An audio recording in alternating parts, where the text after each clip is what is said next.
Strength of America podcast. Welcome to the Strength of America podcast, episode 29. Bob Davis. Bobby Davis. I want to talk to you today as we finish up our summer strength and speed camps that we have going on for the kids. Our big thing we thought about was really about what are the top tips for increasing athletic performance. So if you're not already subscribed to it, make sure you hit that subscribe button and also hit that bell as well. Make sure you get the notifications every time we put out not only our weekly podcast show, but all the other tips on drills and speed and athletic performance. So we'll get that out to you as well. So main reason I thought about this is we're just finishing up our camps. And what's great is we see these kids, some of them I only see in the summertime because they go to different schools or different parts of the valley. But what bothers me is they come in and it's always kind of refining again, getting this back in. We want to make sure we put something together for the kids that were part of our camp. Here's a checklist of things you need to keep up with. If you want to we had great gains, keep increasing your speed, your performance, your power, reducing the injuries rate, that going on, making sure we got enough food. What is it that we need to keep up with? And those of you that aren't able to get to our camps, what do you need to do to start with? So what are some of the key things you think, Bobby, if they're going to be an athlete, all of our athletes, what should they be doing? Well, I spoke to some of our athletes yesterday. We tested yesterday, and we had a lot of kids do a lot of great things. We had some that got improvements, but maybe weren't the big improvements they wanted. And, when you ask them to go through their checklist, my checklist I have of them is, all right, how's your sleep been? Okay, have you been taking care of your meals? Have you been hydrating? Okay, have you been staying active? Okay, and generally when I'm staying active, it's over the weekend, or you're getting out doing something recreational, shooting hoops, running around, biking, just random things like that, over the weekend, getting out so you're not just sitting down and slumped in. So when you come in Monday, you're just kind of like a sloth or a slug coming in. But also what I mean by that is during the week is, are you stretching? Are you even going for things like a 10-minute walk? Okay, it can help with a lot of different things going on. Are you just staying in motion? Okay, are you moving forward? And I talked to my kids heavily about that, and a lot of them that were kind of like, well, I didn't sleep the last night very well, or I didn't get my 3 meals in before my 4:30 class, or whatever that may be. But a lot of them had something missing on the checklist. So that's my biggest thing as we're going through, and as we get finished with camps, the big message to them is stay consistent with those little things right there. My quote on the back of my shirt this year for my regular campers was, do the simple things savagely well, kind of like we talked about in our last podcast. And if they just keep Thanks, Mark, by the way. Yeah. Mark mistaken. And if we just keep up with those simple things, am I staying active? Am I getting my meals? Okay, and by meals, are we eating the right things? Are we proportionate? Are we balanced? Okay, we're getting our protein. Are we staying hydrated with that? It's not just drinking loads of water. Are we getting some sodium, some magnesium, different things like that with it to help keep us hydrated? We're getting quality sleep. We got to go over those things, and we got to make sure outside of that stuff, when we leave this camp, what's your big message to the kids always, your message? Well, and that's one of those tips like Bobby talks about. The first thing is recovery that most athletes don't even pay attention to. So that recovery is essential, but it doesn't mean, Bobby was saying, some of the kids think, well, the weekend, man, I worked hard, worked camp all week. That means I get to sleep in, relax, and do everything over the weekend. That's not recovery.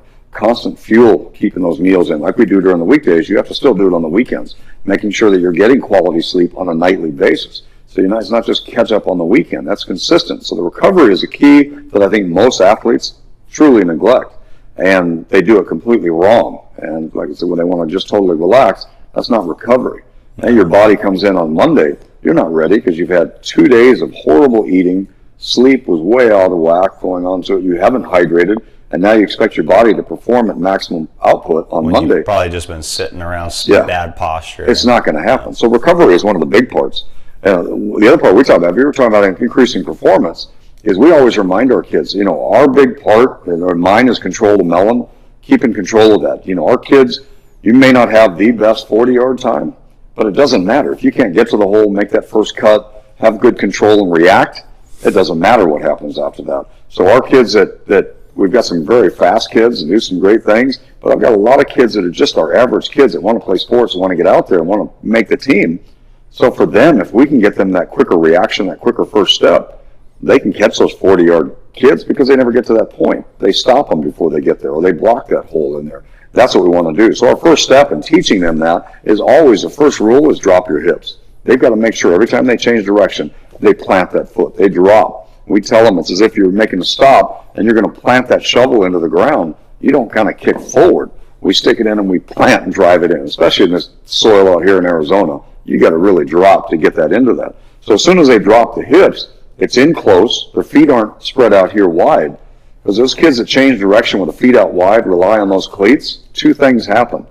Even with cleats, they'll still slide. They get in the point because they're in the wrong spot. But boy, the chance of blowing out a knee or throwing something in their hip or ankle is just huge. Outside of that too, if you're too wide, now you're having to pull instead of push.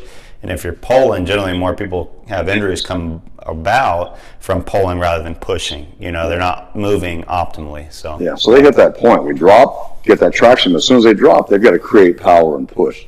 So that has to happen in every drill. And unfortunately what happens is kids can finish camp, they're conditioned, they're doing great, everything's into it. And then, boy, 2 weeks into their own football practice or soccer, they're into their regular routine drills that they do for warm-ups, which may even be the same drills that we do.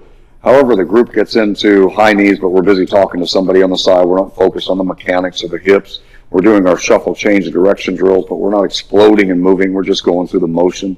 Those things are key to set them up for what's going to happen in practice. They're getting that nervous system fired. They're reacting. They're moving.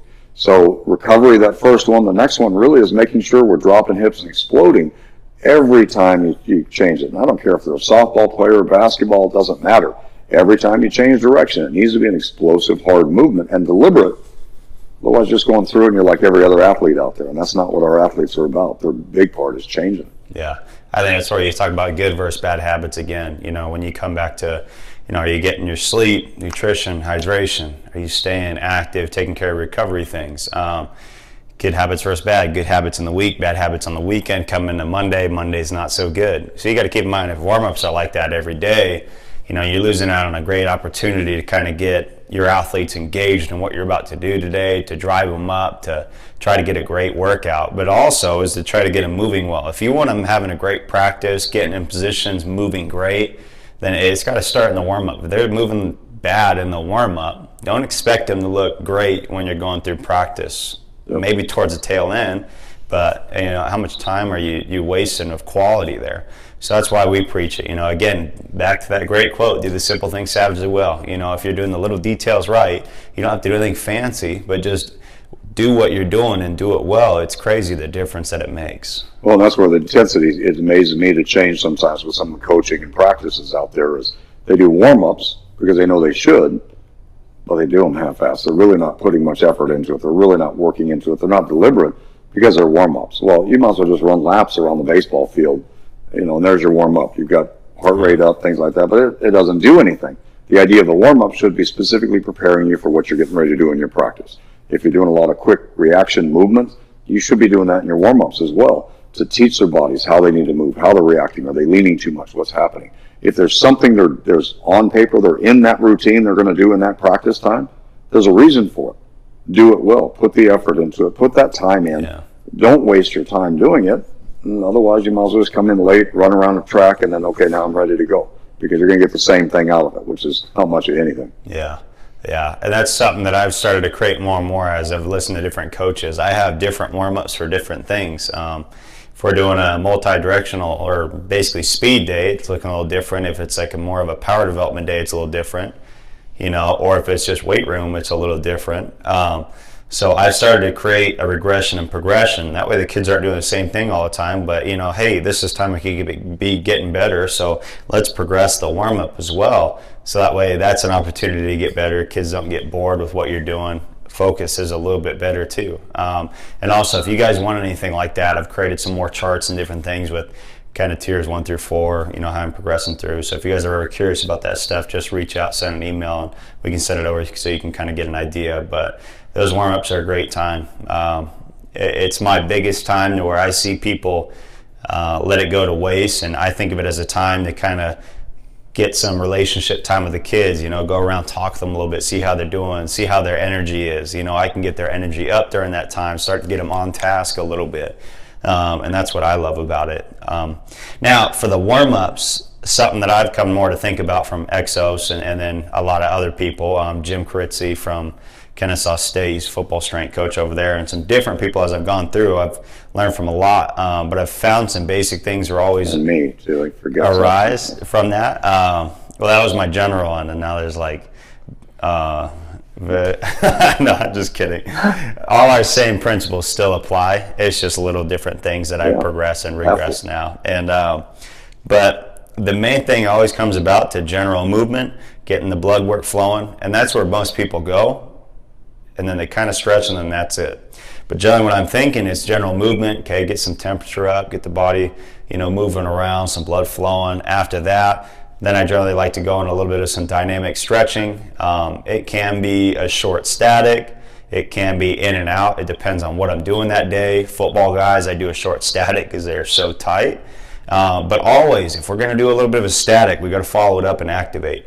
So then we'll go into some, which I'm getting better at now, is some core series, some light things, side planks, dead bugs, bird dogs, mini bands for the hips and the glutes. But I'm starting to attack more of that because I've started to realize that once those muscles are kind of taking off the dimmer switch a little bit more turned on, they're starting to feel better and move better without me having to try to just hammer down so much on things. So yeah, we're starting to do general movement, a little dynamic stretching or static a little bit, activation, and then from there, now we're going into getting on our feet, moving around. Maybe it's marching, skipping, doing some stick and landing, and then it's like my light switch time, I call it. That's when we're going to do something like a sprint, a snap down, fast feet sprint, something to kind of get their light switch and their central nervous system ready to roll. But yeah, that was good. Keep it in. That's the bottom line, is to just be specific and be getting into it. Now, you guys want to continue on in your speed stuff and keep developing because, again, you made great progress over the summertime. Or those of you that maybe need to because you weren't part of the program coming into it, our basics are always, if you're going to run straight ahead, that's where your eyes need to be focused on. The guys that have their heads dipping and they're moving around, you start losing and you're zigzagging. If you're running 20 yards, you zigzag, you end up running 22 yards because you got a little movement in there. Who's going to be faster? Don't give somebody an edge because you waddle an extra 2 yards to get there. Just like make sure every time you make contact with the ground, you're pushing, you're creating power, you're driving that leg up. It's a full continual push. We teach our kids off the line, making a hard push, getting them in, and those of you that, a lot of us in Arizona have single stories, but Midwest loves 2-3 stories going in. We had a ball as kids. We'd go running up the stairs, but grabbing that railing. So you're in that start position coming off. What we always do is we show them, okay, you're in that ready position going, you got that arm up, grab that rail to start with, and to get that start, pull the rail, drive it like you'd be going up that stairwell. But as you drive, you're pushing the ground, you create power off the first one. Don't just step into that first step. You have to be the first to react, and you have to do it with power.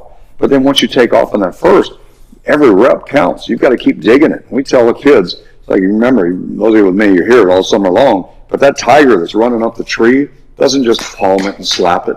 It's clawing and digging into it and pulling every time. You do the same thing with that turf or that ground moving into it.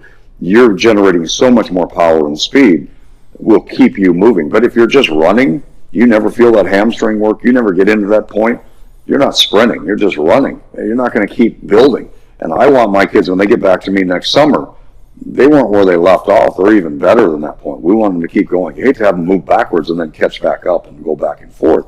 We've got to keep progressing. But if you don't keep that up, you're in trouble. So our recovery, we've got to make sure on our agility, let's drop the hips, explode in the direction. And our speed, we've got to have that first start. We've got to drive the power, grab that railing, drive off, but then dig up that tree like you're running. You've got to keep pushing part of it. How about their strength in keeping up? I know there's a lot of questions or timing. Coaches have trouble with in season doing strength training, but you have to. I mean, it's crazy to think you can do a summer program for 2 months and then you can take weights off for the next 3 months. And we had football team we worked with in the past, and they didn't touch the weights for the freshmen coming in because they wanted to teach them more with football. I mean, that's just ridiculous. The freshmen should be specific about building strength and power so they can handle the stress of sports for athletics and keep building. All the athletes need to be doing their strength training year-round. Yeah. It adjusts from an off-season, but even our high school athletes, I never went into an in-season program where it was a maintenance. Our kids are growing, they're developing. If they're eating right and recovering, there's no reason they can't keep building strength throughout that season. So they still keep up with the weights and keep all that going year-round. That's a must. So I think those are the main basic topics we talk about in recovery. We've got a lot more we can go into the warm-ups and kind of breaking that down. I know some of you already, as Bobby was talking, going, man, how do I get that? What do we do? And we'll cover that one in. We'll make sure you can hit the email, theSOApodcast@gmail.com if you want to get ahead of it. But we'll make sure one of the next couple of topics we have coming in are real specific to that and breaking it down, because there's so many different ones. I've got a base one I've used for years, but I always modify depending on what the activity and what's going on, and you should as well for your practices. Yeah. I think that's great. A lot of topics again, but it just comes down to, consistency, the intent of how you're moving. Are you being purposeful when you're moving? Are you doing the little things to set yourself up for success? So just learn how to enjoy the journey, okay, and the process of it. Don't just hope for things right away. So. Yeah, and just make sure you guys tag your friends, your teammates, your coaches and stuff going on so they get this video to see what's coming up. Because again, you want your teammates to get in there. And I know we had a group of you were in, but you had teammates that didn't come out and do the conditioning. Get this out to them right away so they know what they need to do. And if you aren't already part of it, we still will have, and I'm going to announce a date when we're going to start selling the program. But right now, our football speed program, I'm not charging for it. We just want people to get out there and start getting this information. So right now, we'll have the link for that as well on our website for football speed. And it's a 30-day program we put together, and right now we're not charging for it. So we just want you to take advantage of these drills and basics and things and getting involved into it and how to increase what truly football speed is, which is really that first cut, that reaction, that movement. It's going to help you 40 as well, but we've got to get that first essential in there, hydrating everything else. So keep up with that. Thanks for following, and make sure you share it. If you're on iTunes, please help us out. Hit the 5-star rating down there for us and share it. Let's keep that going. Let's start getting more kids out so we can help them become SOA strong and prepared for the new year. Yep. Yeah, make sure you're liking all that stuff. Make sure you leave some comments, if there's anything you want, if you have questions about things, or hey, do you have a chart that you go off of for this or that? Start leaving questions for us and different things like that. Leave some topics, or generally if it's something you're thinking, somebody else is probably thinking as well. So get it out there. Don't be afraid to post something, post it out, and that's how conversations start. That's how we all get better. So yeah, let's get strong together. All right, have a good day. See ya. Thanks.